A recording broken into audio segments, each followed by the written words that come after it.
bokk na ci ay première apparition publique wala ñu koy njëkk a dégg muy wax. discours bi mu koy def mi ngi ko def en pulaar ah bon pour être clair je reprends l'article de E-Media ñoo xam ne ñoom tekki nañ propos yi en français. nee nañ ci chaîne bu mu ko waxee woon Welema TV la tudd. Le ministre de la Santé actuel qui disait en matière de stratégie politique il faut savoir comment s'y prendre et poser des actes parce que les gens n'appartiennent à personne.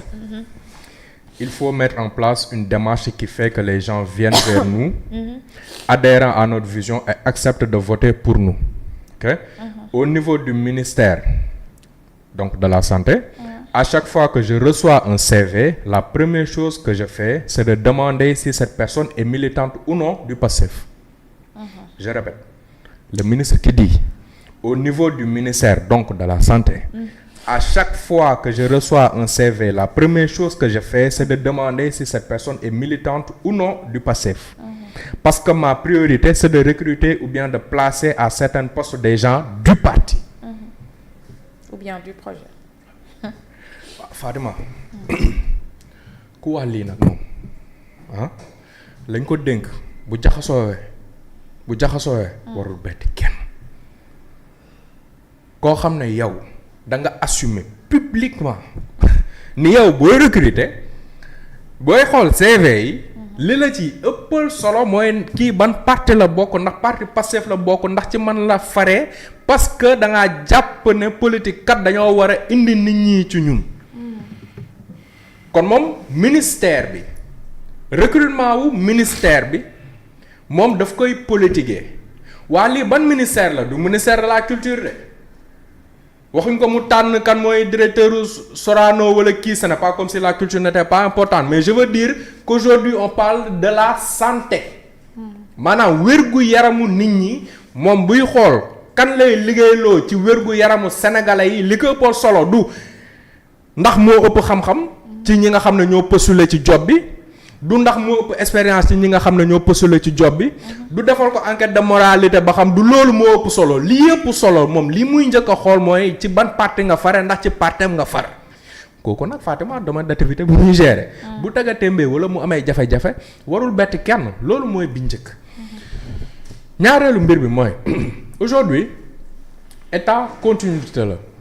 ñii ñu jiite actuellement terme boobu dañ koy utiliser bu leen arrangé bu leen arrangé wul ñu ne ñun rupture la ñu woote c'est-à-dire aujourd'hui on a cette ambivalence là c'est-à-dire ñun li ñu comprendre te ñu hérité ko ci constitution bi li nga xam ne moom la démocratie moom la république di doxee mooy état continuité la engagement yi nga xam ne sa prédécesseur daf ko jël yow en tant que président de la République yow en tant que gouvernement sa prédécesseur engagement yi mu jëloon daal di koy daté tu as bien sûr la possibilité de les discuter mais ce qui est sûr mooy kan ci waxtaanal bu dee daf la ne man accord yi nga xam ne moom laa ratifié woon avec le gouvernement précédent moom laa bëgg ñu continuer wéyal ko doxal ko mais si tu es dans les dispositions financièrement et légalement pour le faire tu es tenu de le faire parce que état bi moo jëloon ni engagement pour def ko xam nga la nga ko mën a méngaleel tey jii nii man kat su ma ñaanuma ko yàlla su ma amoon waajur wu génn àdduna mais ay borom mënu ma taxaw ne ay borom la woon de dem leen seeti ko moom wala bu ko ragal yow ma xiyaam non l'islam daf ma imputer ne ma bor yooyu da nga koo war a fay yow mi héritier c'est ça l'état quand tu hérites de l'avion présidentiel neex na quand tu hérites d'un palais présidentiel mais neex na quand tu hérites de Cadillac mais neex na mais c'est de la même manière ni nga xamante ne bi moom la da nga war a hériter ay borom da nga war a hériter ay engagement da nga war a hériter ay accords yoo xam ne da nga ko ratifier mais man li ma mënul comprendre encore une fois mooy dafa am accord de boo xam ne moo jël salaire u ñoom Pape Alé Niang ak nangam sangam yóbbu ko ci ay millions ci nangami millions c'est de la même manière que dafa amoon accord pour liggéeykatu RTS yi ñoom itam ben ñu yokkal leen seeni salaire waaye léegi lan moo tax aujourd'hui le gouvernement en place mën a ñu exécuter accord bi nga xam ne moo tëral barème salaire u Pape Alé Niang maanaam ci même kër gi même RTS bi moom accord boo xam ne moo tëral Pape Alé ñaata lañ koy fay am beneen accord boo xam ne moo tëral agent yi ñaata lañ leen di fay ñu war a am un nouveau régime bi ne accord ba nga xam ne moo tëral li Pape Alé Niang ak DG en général di fayeeku du ma ko xoolaat du ma ci ñëwaat mais accord bi nga xam ne moo tëral lan la ñuy fay agent yi non accord boobu noonu dañ koy jël dugalaa ko ci suufu table yi nañu dellu ci accord yu njëkk yi ak lañ leen doon fay bu njëkk ba ça veut dire quoi. En termes d'équité en termes de justice qu'est-ce que ça veut dire. Aujourd'hui le milieu de la santé pour y revenir mais li ñuy joytu mais boo jéemee xool les griefs boo jéemee xool ñoom li nga xam ne mooy seeni préoccupation mais c'est totalement légitime. te Fadima ki nga xamante ne bii nag moo yor sa wér-gu-yaram maanaam nit ci réew mënuñoo amul sujet bu gën a bu ëpp importance le sujet de la santé mënuñ koo am. ñun nag aujourd'hui j'ai l'impression que dans ce pays là sujet yu prioritaire santé éducation mais ñun yooyu sujet la ñuy caaxaane les travailleurs yi nekk ci domaine boobu ce qu'ils demandent c'est qu'ils soient au moins maanaam ils aient qu'il y ait une équité entre ñoom ñi nga xam ne ay fonctionnaires lañ ci service de santé ak ñi nga xam ne ay fonctionnaires lañ ci finance ak ñi nga xam ne ay fonctionnaires lañ ci impôt domaine. li nga xam ne moom la ñuy fayeeku même s'ils sont conscients que bu ñu demee dans le privé ils seront mieux rémunérés mais ils font quand même le choix et le sacrifice de rester dans le public mais au moins bu dee ki ne ci privé bi moo koy ëppale mais li mu koy ëppale war naa mën a bañ a bari. surtout que moom liggéeyam moo gën a métti surtout que moom condition yam koy defee moo gën a métti bu waroon liggéey ci clinique. mais loolu je pense que ce sont des sujets yu nga xamante ne bii ñun ñëpp sénégalais yi la war a mën a toucher d'une manière ou d'une autre sauf l'élite. L'élite seen yoon nekkul ci lii maanaam personnel sanitaire bu ñu grévé 48 heures 72 heures seen yoon nekku ci parce que aujourd'hui ils ont les moyens pour aller se faire soigner dans les cliniques. parce que ils ont les moyens pour bu ñu waree defu analyse mais analyse ba mën na maanaam seen prélèvement sanguin mën na jël avion daal di dem ba France dem ci laboratoire ñu daal di saytu lan moo nekk ci seen yaram. def résultat analyse yi yónnee leen email résultat analyse yi.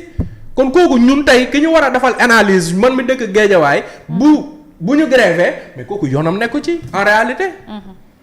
li tax ñuy sàggane secteur éducation bi mooy di nga ci dégg ñoo xam ne dañ la naan wéy ñoom sax ñu ngi nii moom sax doomam ci école publique yi lay jàngee non doomam Canada lay jàngee. en fait c'est ça le problème. Ce sont des sujets qui ne sont pas traités avec l'urgence bi nga xam ne moom la ñuy mériter. ay protocole lañ lay wax non waxtaan nañ léegi nangam d'apaisement non le problème il ne faut pas le différer le problème il faut le régler ñii li ñuy jooy ñu ngi koy jooy depuis 2018. 2018 Macky Sall nekk ñoom ci naxante. di leen jox tuuti pour ñu calmer wu après nga toogaa waxtaan après ñu gëj laa dégg après ñu yëngal il était dans ça di leen manager di naxante ak ñoom mais nag man li ma gëm mooy ci secteur éducation ci secteur santé naxante bi. la ñu war a bàyyi syndicat ñoom seen jëmmi bopp ñoom ñoo war a bàyyi rek bu ñu leen dugalalee dara rek ñu calmé wu akub diir déedéet. ba pare saa yi ñu demee. ba day nduru chantage quoi voilà mais Baba loolu la nag. day nduru chantage. loolu la te ku fi toog ñu def la noonu. day nduru chantage. c'est dommage te ñoom yàlla xam na ne secteur d'activité bi nga xam ne moom lañ leen di dénk mais il s'agit d'une très forte responsabilité aujourd'hui vous avez. une responsabilité sur la vie ou la mort de malades sénégalais ou des sénégalais en général. loolu nag bu fekkee ne suñu borom dafa laa dénk boobu les responsabilités pour man les politiciens yeeg yii ñuy def. mais ils doivent prendre de la hauteur par rapport à ça. waruñu jéem a xàmmee tey kat man leader politique bi ma jàkkaarlool APR la far wala leader politique bi ma jàkkaarlool Pastef la far ñoom ils ont des intérêts à défendre. mooy les intérêts des travailleurs ci secteur d'activité boobu noonu mooy les conditions de travail. mais aussi patient bi bu ñëwee naka lañ ko mën a accueillir ak naka lañ comment faire pour lui offrir un service bu nga xam ne. mais dina respecter l'humain en tant que tel. waaw léegi nag loolu bu ñu ko bëggee état bi il faut qu'ils acceptent de poser le sujet sur la table. tagaat accords yëpp ci table bi. renégocier accords yi waxtaane ko. léegi nag booy waxtaan ak nit ki parce que on comprend bien sûr que ñu ngi waxtaan. mais booy waxtaan ak nit ki itam ba pare bëgg moom ci biir waxtaan bi moom bu la ne damay grève nga ne ko boo grévé ma dagg sa salaire mais li ngay def mooy il va se radicaliser. les ponctions sur salaire parce que da nga grève ça ne crée rien d'autre que la radicalisation ñu ngi koy def ci secteur éducation bi et ça ne règle aucun problème Macky Sall ba mu ko essayé ci secteur éducation bi ça n'a réglé aucun problème quand il a voulu régler le problème c'est sa femme qui a invité qui a invité à manger. c'est ça qui a réglé le problème c'est sa femme qui a pas réglé qui a différé le problème mais en tout cas man li nga xam ne moom laa gëm c'est qu'il faut qu'on aille vers une réforme structurelle des questions sur les questions d'éducation mais urgemment très très urgent. D'accord. Sur les questions de la justice ñi nga xam ne ñu ngi leen di téye ci kaso bi ñu war fa def ay at yu nga xam ne duñ leen àtte c'est à réformer. Les conditions de détention c'est à réformer. hôpitaux yi yow da nga fay dugg amee jàngoro ñu yokk sa jàngoro loolu itam foog ñu xool ko foog ñu waxtaane ko ci réew mi il faut que ñu teg yooyu les sujets sur la table. Très bien merci beaucoup Baba Ndiaye nañu réformer waat yëpp surtout secteur santé moom 48 heures de grève.